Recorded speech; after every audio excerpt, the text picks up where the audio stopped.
Alright, starting to get into the test matches here.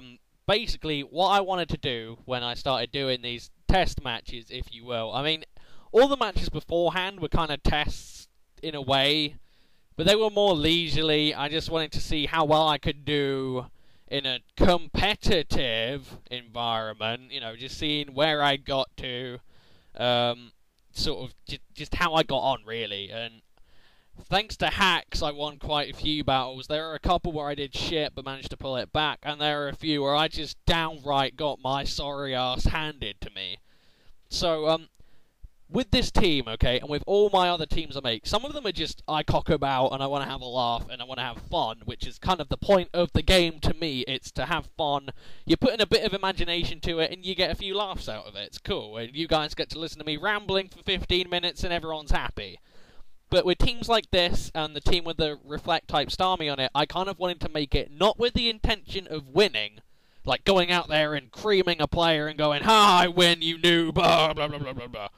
The whole point was, I wanted to make it so that it was functional, because I'm trying to get other people to use, strange and different things, try muddling around with different concepts, as opposed to sticking to the same, dried, boring, crappy idea again and again and again. So this team, as I said, isn't about winning. It is, meant to be funny. It's meant to be interesting to look, see, and play with. But the whole point is, I'm not saying I can use this team particularly well, but if another player came along and thought, oh, this team's, interesting and different, I'll give it a whack. A better player could take this team and probably, use it well and could probably win with it. So it's not made with the intention of winning every single time like most OU teams are today. It's made with the intention of a better player could come along, muddle around with it a bit, settle into the team a bit better, and probably, use it to win in their own style. It might suit other people's styles a bit better. I mean, like I say, I will never get the most out of any of the teams I make, because I'm not very good at the game. I'll never say I'm good at the game, I never will be good at the game. There will always be people who are better than me, but by doing this, and by making the team sort of appear functional, because it is functional to an extent if you know how to use it properly and you get some, practice in with it. I say the word practice very loosely, then you could use it properly. So that's what I'm going for. So what I've done is, after that massive series of battles I've just had, I think there's like 8 or 9 of this team, I'm going to have 4 battles here.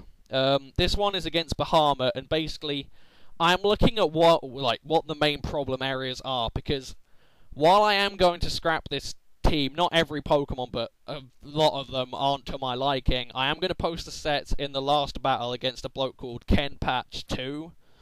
And if people like the team I've been using, then they can try some of the sets, because I will be changing a lot of them, and in fact I already have. I think I've swapped out about 3 Pokemon, or 2, not entirely sure, I can't remember very well. But there have been a number of changes, so we'll see how they do in the battles after this, but still. As I said, this first battle is against a bloke called Bahamut, and it was a fun battle, I enjoyed it, and he has an interesting team, but there are a couple of battles, there was one battle, oh god, yeah, next battle, you will lol. Anyway, he has 3 Psychic types and 2 Steel types, so I know what his deal is. He's trying to wall Dark types and Ghost types, so I understand what his deal is, but for serious, what happened to Pokemon that run Fighting and Dark? Because that's perfect coverage there, matey Jim, so not entirely sure on his strat with the team there, but I ain't going to argue with the guy.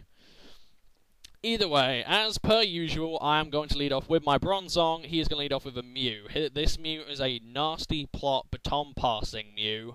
So I'm just going to go Trick Room, because I want to go first. I want to outspeed this damn thing which likes anal raping itself, because the people who obviously designed Mew's sprite didn't pay attention to where its tail was going.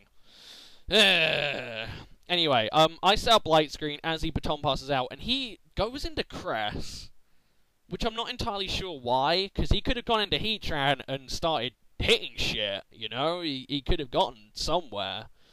But instead he goes into Crest, he sets up a Reflect, and he sets up a Light Screen, as I believe I set up Stealth Rocks.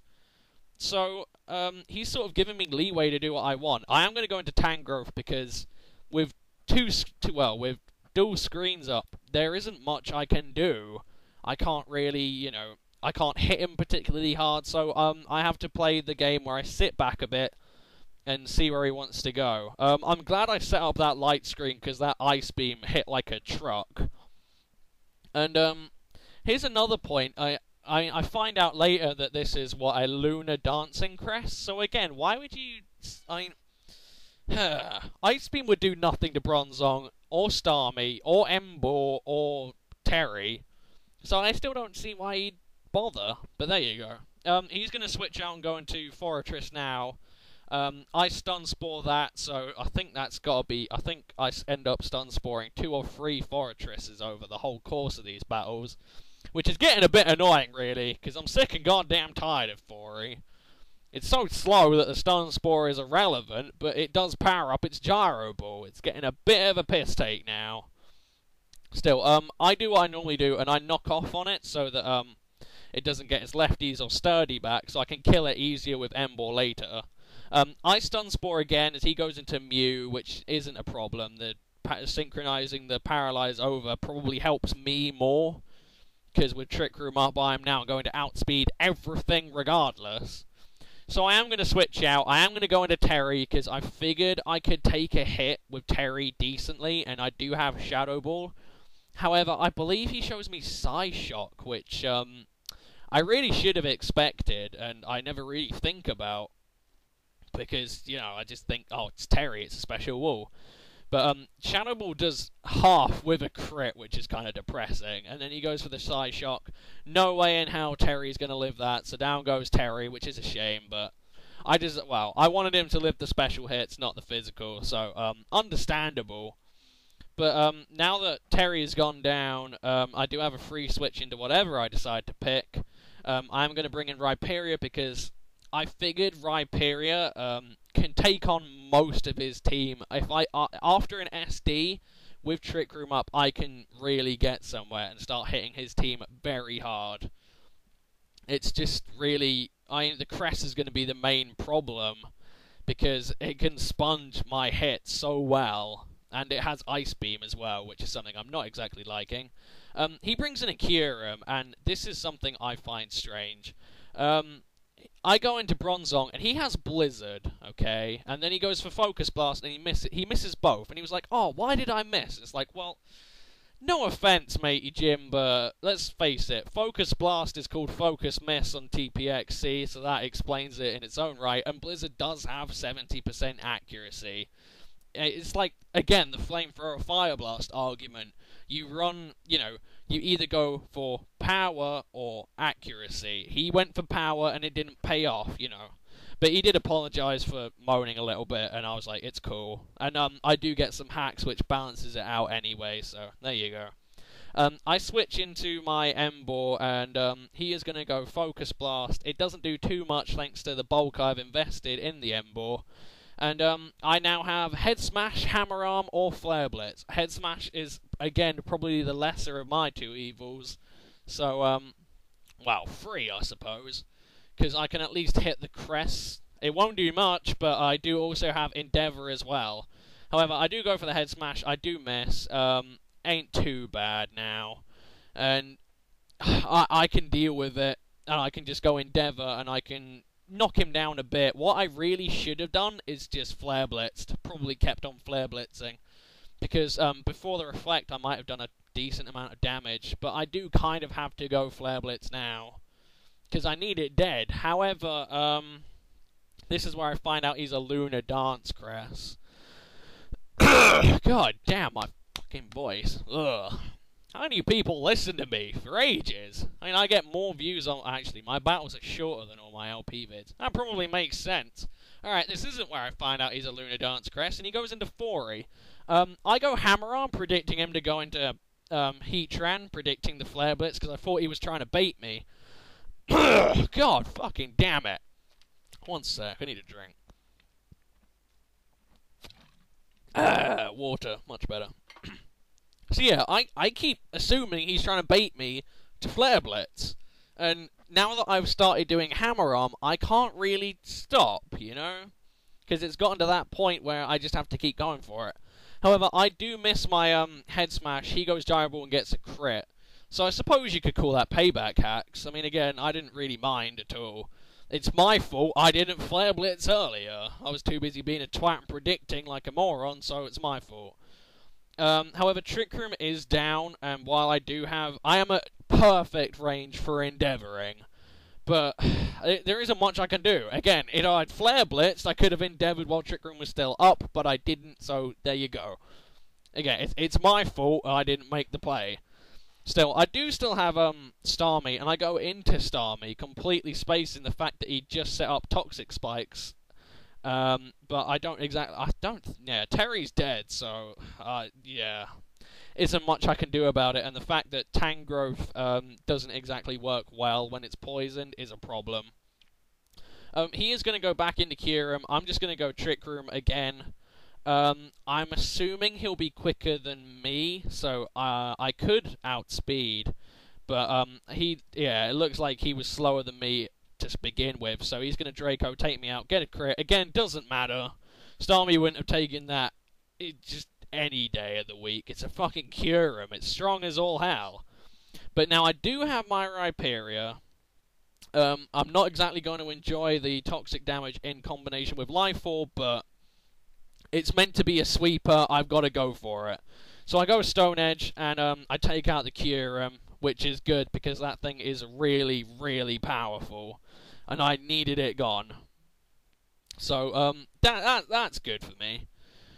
And so with one big threat down, but look, I think I took about 100 damage from Life Orb and Poison. So one thing I am going to change is I think I'm going to put lefties on Rhyperior, because it does so much damage anyway. I don't think I'll need it.